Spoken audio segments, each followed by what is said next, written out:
السلام علیکم ورحمۃ اللہ وبرکاتہ۔ آپ لوگ تراویح پڑھتے ہوگے تو آپ لوگوں نے دیکھا ہوگا کہ جب امام صاحب 4 رکعت تراویح پڑھا دیتے ہیں تو 4 رکعت کے بعد تھوڑی سی دیر بیٹھتے ہیں، اس میں کچھ لوگ دعا پڑھتے ہیں جس کو تراویح کی دعا کہا جاتا ہے، اور یہ دعا مسجدوں میں آپ کو لگی ہوئی بھی مل جائے گی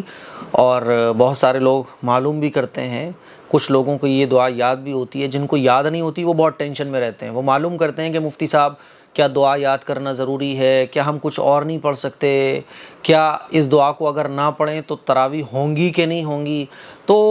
بہت سارے سوالات ہوتے ہیں، آج یہی سارے سوالات آپ لوگوں کے کلیئر ہو جائیں گے۔ سب سے پہلے تو یہ بات اچھے طریقے سے آپ سمجھ لیں کہ 4 رکعت تراویح پڑھنے کے بعد جو تھوڑی سی دیر ہم لوگ بیٹھتے ہیں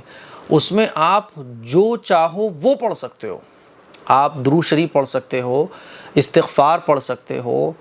اور اگر زیادہ وقت کسی مسجد میں دیا جاتا ہے، جیسے بعض علاقوں میں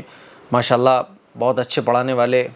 حفاظ ہوتے ہیں، پڑھنے والے لوگ بھی بہت اچھے ہوتے ہیں، دل لگا کے پڑھتے ہیں، وہ تیاری کر کے آتے ہیں کہ اب ہمیں 2-3 گھنٹے تراویح میں گزارنی ہے، بڑا زبردست طریقے سے آہستہ آہستہ قرآن پڑھا جاتا ہے، خوبصورت طریقے سے۔ تو 4 رکعت کے بعد جس کو ترویہ کہا جاتا ہے تو اس میں کافی وقت ملتا ہے، تو وقت اگر مل رہا ہے تو آپ نماز بھی پڑھ سکتے ہو،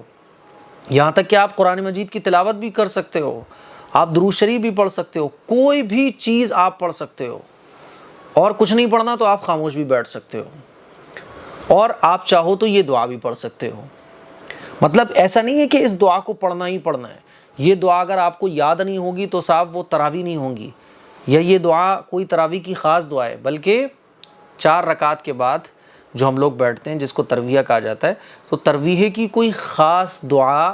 قرآن و حدیث سے ثابت نہیں ہے، بلکہ آپ جو چاہو وہ پڑھ سکتے ہو، ذکر و اذکار کرو، قرآن مجید کی تلاوت کرو، نماز پڑھو، یا خاموش بیٹھے رہو، یہ آپ کی مرضی ہے، ٹھیک ہے۔ لیکن یہ دعا جو ہے بہت زیادہ مشہور ہے، تو یہ بھی آپ پڑھ سکتے ہو، اس میں کوئی حرج نہیں ہے، بس اس کو سنت نہ سمجھا جائے۔ اب آئیے جانتے ہیں وہ دعا کون سی ہے۔ اسکرین پر آپ دیکھ سکتے ہیں، اور اس دعا کو آپ یاد بھی کر سکتے ہیں۔ سبحان ذی الملک والملکوت، سبحان ذی العزت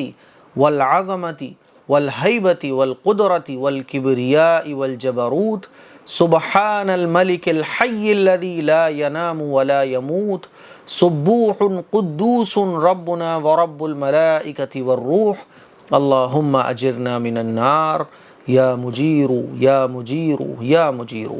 پاک ہے وہ اللہ جو حکومت اور بادشاہی والا ہے،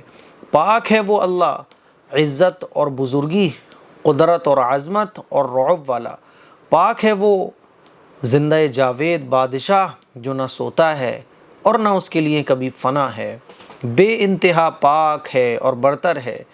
عیوب سے پاک ہے ہمارا پروردگار، اور فرشتوں اور جبرائیل امین کا پروردگار۔ الہی ہم کو دوزخ کی آگ سے پناہ دے، اے اللہ تو ہمیں دوزخ کی آگ سے بچا لے۔ یہ اس دعا کا ترجمہ ہے، تو آپ اس دعا کو بھی یاد کر سکتے ہو، کیونکہ علماء نے، فقہاء نے اس دعا کو لوگوں کی سہولت کے لیے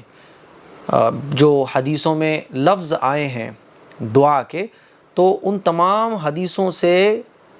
دعا کے الفاظ کو جمع کر کے